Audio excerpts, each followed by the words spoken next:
कुछ बेसिक पैमाने होते हैं ना, उनको हम समझ ये लेते ध्यान हैं। से देखना है। क्योंकि जो लोग पहली बार आंसर राइटिंग कर रहे हैं या फिर जो लोग पहली बार मेंस देंगे, चाहे ये अटेम्प्ट दें या फिर इसके बाद वाला अटेम्प्ट दें, कुछ चीज़ें उनके दिमाग में क्लियर रहेंगी तो आंसर लिखने में, मेंस का पेपर अटेम्प्ट करने में बहुत आसानी आपको हो जाएगी। देखो, सबसे पहली बात ये है, जैसे हमने देखा कि मेंस में 20 क्वेश्चन आते हैं, तो एक मिथ ये होता है ना कि all 20 answer should stand out. काफ़ी लोग आपसे ये बोलेंगे, आपने सुना भी होगा कि आपको सारे क्वेश्चन अच्छे लिखने होते हैं। आपका कंपटीशन उनसे होता है जो हो सकता है कि ऑलरेडी सेलेक्टेड हों, जो यूपीएससी का मेंस दे के आ रहे हैं, यूपीएससी का इंटरव्यू दे के आ रहे हैं, यूपीपीसीएस में भी कई बार वो मेंस दिए हैं। तो उनसे कम्पीट करने के लिए आपको हर एक आंसर बहुत अच्छा लिखना होगा।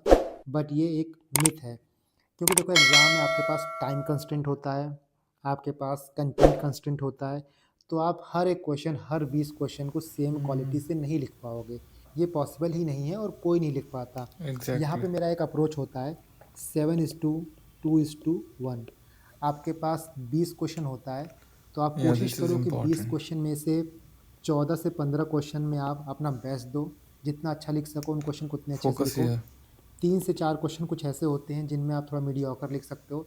कंटेंट की हमारे पास थोड़ी कमी होती है तो हम जो पेरिफेरल नॉलेज होता है उसको दिस लगाते इज़ हैं। क्लैरिटी। बाकी 1 से 2 क्वेश्चन ऐसा होता है, इट माइट बी पॉसिबल कि यहाँ पे आपके पास कुछ भी कंटेंट ना हो।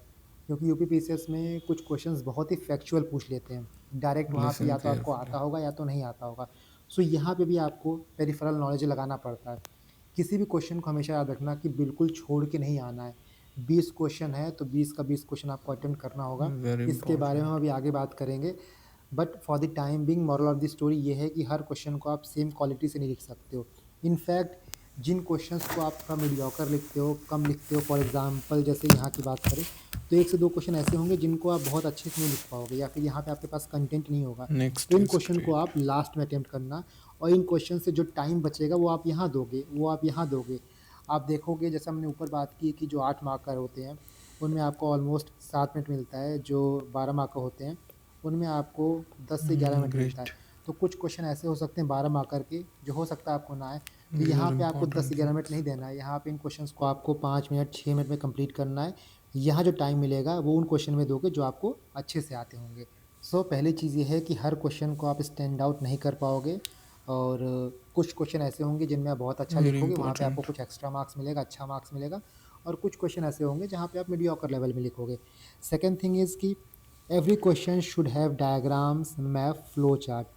नाउ देखो, has no to be doubt कि फोकस्ड। एग्ज़ाम में डायग्राम, मैप्स, फ्लो चार्ट का बहुत इंपॉर्टेंट रोल होता है। और ये इंपॉर्टेंट इसलिए होते हैं क्योंकि आपके पेपर में जो मोनोटनी होता है ना, वो ये ब्रेक करता है। आप ऐसे समझो कि एग्ज़ामिनर हज़ारों कॉपी चेक कर रहा है, कोई ए स्टूडेंट है, उसका आंसर जो हुआ वो सिंपली राइट, सिर्फ एग्जैक्टली। पैराग्राफ या पॉइंट में लिख दिया, कहानी टाइप की, नॉवेल टाइप की। वहीं कोई दूसरा बंदा हुआ, कोई दूसरा स्टूडेंट हुआ, उसने यहाँ पे कुछ लिखा, अपना आंसर लिखा, यहाँ पे डायग्राम ड्रॉ किया, फिर यहाँ पे आंसर लिखा, यहाँ पे डायग्राम ड्रॉ किया। तो ऑब्वियस सी बात है वेरी एग्जामिनर के लिए इसकी इम्पोर्टेंट। कॉपी ज़्यादा प्रेजेंटेबल लगेगी as compare to student A. But यहीं पे एक कॉशन आता है, यहीं पे एक कंडीशन आती है कि हम लोग या फिर कोचिंग इंडस्ट्री इस चीज़ को इतना ज़्यादा सीमेंट कर दिए, इतना ज़्यादा ओवर एम्फेसिस दे दी है कि बच्चे हर एक क्वेश्चन में डायग्राम बनाना चाहते हैं, हर एक क्वेश्चन में फ्लो चार्ट बनाना चाहते हैं। बट देखो ऐसा नहीं होता है ना, आपको ये करना है। या फोकस डायग्राम हो हियर। गया, फ्लो चार्ट हो गया, मैप हो गया, आप वहीं बनाओगे जहाँ पे उसकी रिक्वायरमेंट है। अब ऐसा नहीं है कि मान लो कोई भी इंडिया का क्वेश्चन आ रहा है, कोई भी ग्रेट। इंटरनेशनल रिलेशन का क्वेश्चन आ रहा है, तो आप ज़बरदस्ती वहाँ पे इंडिया का डायग्राम बना दोगे, इंडिया का मैप बना दोगे, ऐसा नहीं है। अगर किसी क्वेश्चन में आपको ये लगता है कि ये डायग्राम ज़रूरी है और ये पर्टिकुलर डायग्राम आपके आंसर को थोड़ा-सा और ईज़ी कर रहा है अंडरस्टैंड करने के लिए, तब आप डायग्राम बनाओगे। ज़बरदस्ती कुछ भी डायग्राम नहीं बनाना है। नाइस।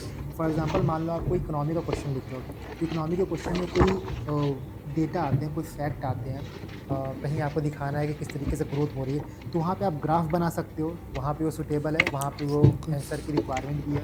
फॉर एग्ज़ाम्पल 2020 में एक क्वेश्चन आया था कि critically examine whether growing population is the main cause of poverty or poverty is the main cause of population। growing population poverty का मेन कॉज है या फिर poverty जो है वो growing population का मेन कॉज है।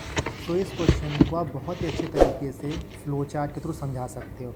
फॉर एग्ज़ाम्पल हाई पॉपुलेशन की वजह से जो भी रिसोर्सेज हैं, जो भी सर्विसेज हैं, वहाँ पे प्रेशर आएगा, प्रेशर ऑन रिसोर्सेज, सर्विसेज। जिसकी वजह से पर कैपिटा इनकम लो होगा। पर कैपिटा इनकम लो होगा तो इसकी वजह से पॉवर्टी आएगी।